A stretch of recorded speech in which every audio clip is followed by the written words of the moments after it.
स्वागत है आपका आपके अपने YouTube चैनल पे। आज मैं आप लोगों के साथ भूगोल की प्रैक्टिस सेट करवाने वाली हूँ। तो ये है STT के लिए और DLED ये सब में भी यही सब क्वेश्चन आते हैं सोशल साइंस के। तो चलिए वीडियो को शुरू करते हैं और वीडियो आपको पसंद आए तो लाइक कीजिएगा, चैनल को सब्सक्राइब कर लीजिए। चलिए देखते हैं क्वेश्चन की तरफ। क्वेश्चन हमारा ये है पहला, आकार में सबसे बड़ा होने के कारण किस ग्रह को मास्टर ऑफ गाड कहा जाता है? तो ये बृहस्पति को कहा जाता है। मैक्सवेल किस ग्रह का सर्वोच्चतम बिंदु है? तो ये शुक्र है। किस ग्रह पर सर्वाधिक तापांतर पाया जाता है? तो ये बुध पे। मतलब दिन में बहुत ज़्यादा टेम्परेचर, रात में बहुत अंतर बहुत ज़्यादा होते हैं दोनों में। किस ग्रह पर ये तो हो गया क्वेश्चन। और वायुमंडल का कौन सा ग्रह जल की अधिकता के कारण अंतरिक्ष से नीला दिखाई देता है? तो यह है पृथ्वी। पृथ्वी का निकटतम ग्रह है शुक्र। सौर मंडल के किस ग्रह को लाल ग्रह भी कहा जाता है? तो मंगल लाल दिखाई देती है इसलिए उसको लाल ग्रह भी कहा जाता है।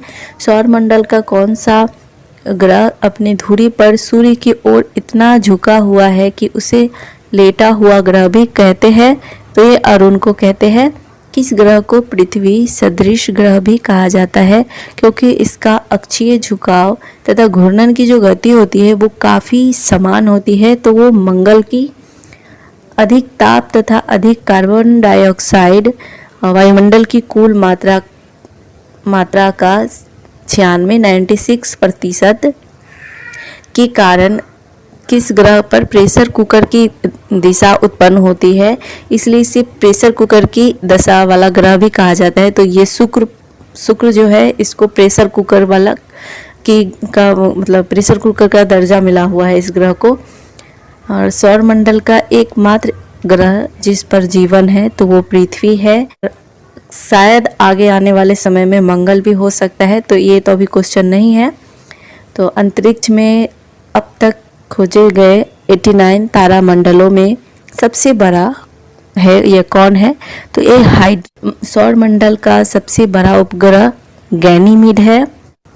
नेरिड किस ग्रह का उपग्रह है? तो ये मंगल का। अगला जो क्वेश्चन है हमारा, मंगल ग्रह का लाल रंग किसकी उपस्थिति के कारण होता है? तो ये आयरन ऑक्साइड की मात्रा है मंगल ग्रह पे ज़्यादा है, इसलिए उसका कलर लाल है। बृहस्पति ग्रह के वायुमंडल में किस ग्रह की प्रधानता है? तो वहाँ पे हाइड्रोजन एवं हीलियम की प्रधानता ज़्यादा है।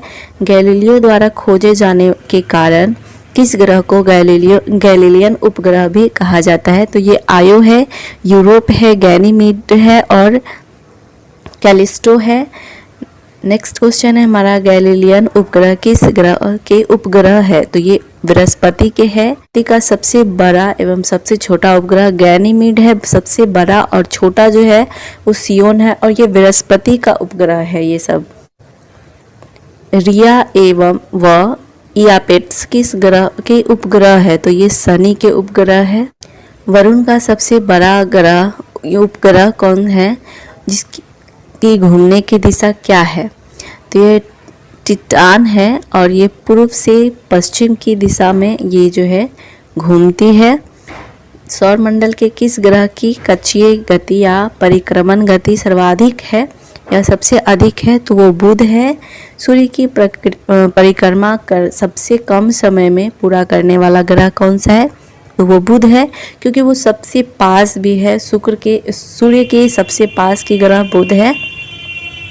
परंपरागत ग्रहों में किस ग्रह का व्यास सर्वाधिक है? तो वो बृहस्पति है। परंपरागत ग्रहों में किस ग्रह का व्यास सबसे छोटा है? तो वो बुध है। किस ग्रह को प्रथम आधुनिक ग्रह कहा गया है या कहा जाता है? तो ये अरुण जो है इसको प्रथम आधुनिक ग्रह कहा जाता है। पृथ्वी का एकमात्र उपग्रह कौन सा है? तो पृथ्वी का बस एक ही उपग्रह है और वो है चंद्रमा। मंगल ग्रह के कितने उपग्रह है? तो ये 2 उपग्रह है। यम ग्रह की खोज किसने की थी? तो क्लाइड टॉमबॉग ने यम ग्रह की खोज की है। कौन से 2 ग्रह सहोदर भाई के नाम से जाने जाते हैं? तो ये जो है अरुण और वरुण। बौने ग्रह सेरस की खोज किसने की थी तथा इसे किस संख्या में से जाना जाता है? तो यह पियाजी, इटली के वैज्ञानिक थे पियाजी। और एक संख्या है। चिरान क्या है? तो ये बौना ग्रह है। किस खगोलीय पिंड को जीवाश्म ग्रह के नाम से भी जाना जाता है? तो चंद्रमा है। ग्रहों में सर्वाधिक औसत घनत्व किसका है? तो पृथ्वी का। मंगल एवं बृहस्पति ग्रहों की कक्षाओं के बीच सूर्य की परिक्रमा कर रहे छोटे छोटे आकाशीय पिंड को क्या कहा जाता है? तो क्षुद्र ग्रह कहा जाता है। पृथ्वी अपने अक्ष यानी धुरी पर किस दिशा में लड्डू की तरह घूमती है तथा पृथ्वी का यह घूमना क्या कहलाता है? तो पृथ्वी जो है वो पश्चिम से पूर्व की दिशा में घूमती है और ये इसको जो है घूमने को पृथ्वी का घूर्णन या परिभ्रमण भी कहा जाता है। पृथ्वी को एक परिभ्रमण या घूर्णन करने में कितना समय लगता है? तो ये 23 घंटे 56 मिनट 4 सेकंड लगते हैं। पृथ्वी का अपने अक्ष पर घूर्णन या परिभ्रमण करने की गति किस नाम से जाना जाता है? तो ये दैनिक गति को नाम से जाना जाता है। पृथ्वी सूर्य के चारों ओर एक अंडाकार पथ पर कितने समय में एक चक्कर पूरा करती है? तो ये 365 दिन 5 घंटे 48 मिनट 46 सेकंड। पृथ्वी को सूर्य की एक परिक्रमा करने में लगे समय को क्या कहा जाता है? तो वो सौर वर्ष कहा जाता है। लीप वर्ष कितने दिनों का होता है तथा इसमें 4 वर्ष की बढ़ोतरी को किस माह में समायोजित किया जाता है? तो ये 366 दिन और ये फरवरी में एक दिन जुट जाता है। 28 दिन जो होते हैं तो लीप ईयर जब होती है तो उसमें फरवरी 29 डेज का हो जाता है और वही जो साल होती है वो 366 दिन का हो जाता है। लीप वर्ष में फरवरी माह 28 के बजाय कितने दिन का होता है? तो ये 29 दिन का होता है। पृथ्वी सूर्य के चारों ओर परिक्रमा करते समय जब सूर्य से अधिकतम दूरी पर होती है तो इस स्थिति को क्या कहा जाता है? तो इसे अपसौर कहा जाता है।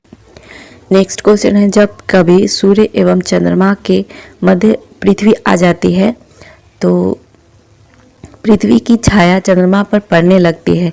यह दूसरे शब्दों में कहे तो सूर्य की पूरी रोशनी चंद्रमा पर नहीं पड़ती है और वहां अंधेरा छा जाता है। इस घटना को क्या कहते हैं?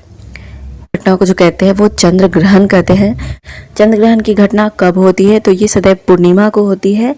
जब कभी पृथ्वी और सूर्य के मध्य चंद्रमा आ जाती है तो चंद्रमा की छाया पृथ्वी पर पड़ने लगती है तथा यहाँ अंधेरा छा जाता है और इस घटना को सूर्य ग्रहण कहा जाता है। सूर्य ग्रहण कब लगता है? तो ये हमेशा अमावस को ही सूर्य ग्रहण लगता है। पृथ्वी का अक्ष अपने कक्षा तल से कितने डिग्री का कोण बनाता है? तो 66.5 डिग्री का कोण बनाता है। अपने अक्ष पे का पर दिन रात का छोटा बड़ा होना किसके कारण होता है? तो ये पृथ्वी की जाहिर सी बात है, पृथ्वी की वार्षिक गति के कारण दिन रात छोटा बड़ा होता है। और जब क्वेश्चन ये भी पूछे जाते हैं कभी कभी कि पृथ्वी पर मतलब दैनिक गति में क्या होता है? तो दैनिक गति में क्या होता है? दिन और रात हो। और लास्ट क्वेश्चन है, पृथ्वी पर ऋतु परिवर्तन किस कारण से होता है? तो पृथ्वी पर जो ऋतु परिवर्तन होता है वो इसके पृथ्वी के अक्षीय झुकाव एवं वार्षिक गति के कारण भी ऋतु परिवर्तन होता है।